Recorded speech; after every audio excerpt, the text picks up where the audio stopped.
using the back hand to move the pole around, it's kind of like when you're rowing a boat. Your boat's locked in here, and you don't have the whole giant long oar in the water. It's locked in here. All you're moving is one end, and that gives you the ability to move that heavy oar and scoot that ship through the water.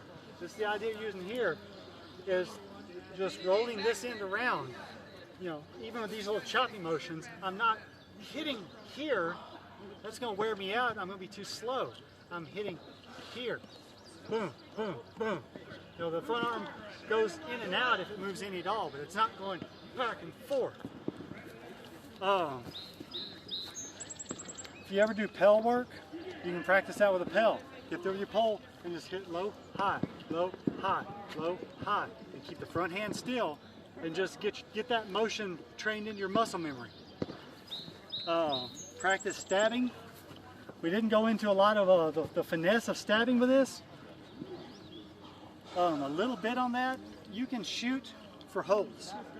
If Claire's got a shield and she's scaring me, and all I can see is this little hole right there, I can shoot for that.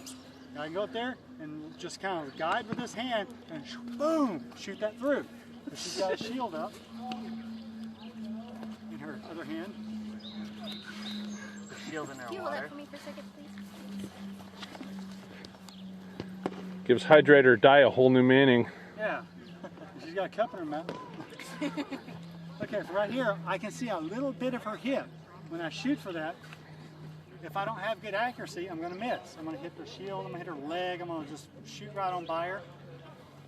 Similar to pell work, if you take freaking tennis balls and just hang them from a string and just practice shooting and hitting, that's going to do wonders for your accuracy. Or just, you know, put spots somewhere. Don't put spots on your wall, because these things will go through sheetrock. You will get pitched at. I promise you. Sounds like a personal experience there. You know, I wouldn't say set up cans. That's labor intensive. So you keep guys setting them back up. But get you something where you can have spots that you can just practice this motion. I have a page. Would that work? Yes. All right. Just like draw circles on him, or you know, go for nipples or whatever. But this motion, front foot pointed at the opponent, not leaning over your knee, and just bit, bit, bit, and just get good at popping points. And that's going to do wonders for your pole work. The most irritating thing I went through learning how to use a pole was freaking missing stabs. You know, I would see a beautiful opening, shielding, you know, guy's head up his ass. There's his shoulder sticking out, right in the eye. Damn it.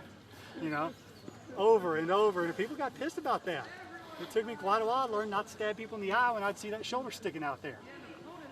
Practice aiming spots, and you know, your shield work's just going to be phenomenal. All right, a little point on the slashing. Whenever you're coming in for a slash, grab that heater.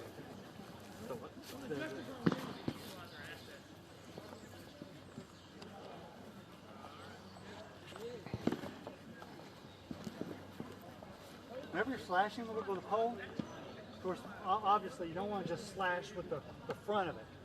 That's, once again, that's that labor-intensive, nasty. That's no good there. You want to get the front up there and then pop the back in. This is your aiming point.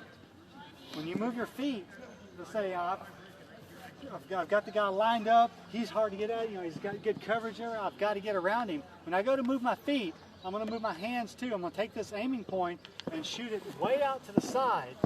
That way, when I move my back foot and bring the back of the pole around, I'm shooting past his shield. We're not going to practice that right now just because that stings a lot. There's really no soft way to do that and like have the form right. But just be aware. Moving your feet and moving your hands together is the key to decent slashing. You're just not going to slash somebody to death with a pole. You know, standing right there in front of them, they're going to block that all day. These things move slow. They move slower than the shields, they move slower than swords. Whoever's in front of you is just going to yawn, and come in and kill you. But when you move your feet and your hands together, that gives you the angles you're looking for. That gives you the opportunity to shoot around stuff. If he bites on that, So he sees what I'm doing. He's like, oh my God, this guy's stepping around me, gonna stick me in the side. And I get back there and he blocks that. I can slip stab. Once again, I don't have to see where he is. As long as I can get my front hand past his shield, then the backhand can do its job. That make sense? So guide with the front hand, shoot with the backhand, and move your feet to get the angle. Any questions on that? That's basic pole work 101. Beyond that, there's trick shots. There's things you've got to have accuracy to learn. For example, I'm not going to sit here today and try to teach aiming for shoulders, simply because that's an advanced pole technique. Otherwise, you're going to knock out teeth and eyes. Practice your hitting points first. When I'm fighting somebody, I can see that shoulder. I've got it lined up, boom, I can get that.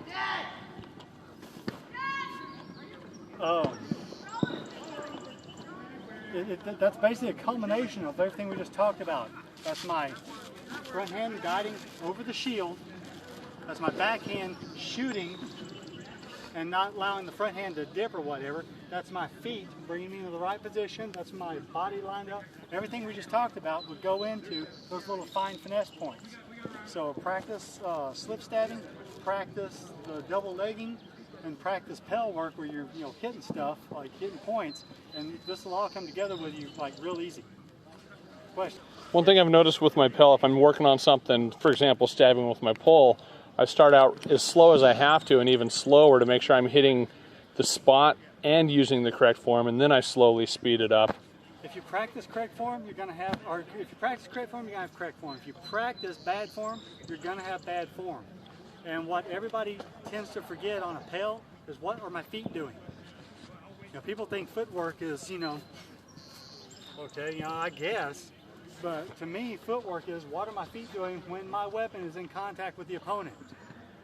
And especially with pole work, it is damn important for that front foot to be leading your opponent. Because if you're looking like this, and I miss, I'm on monkey butt now. He's gonna get me, I'm off balance.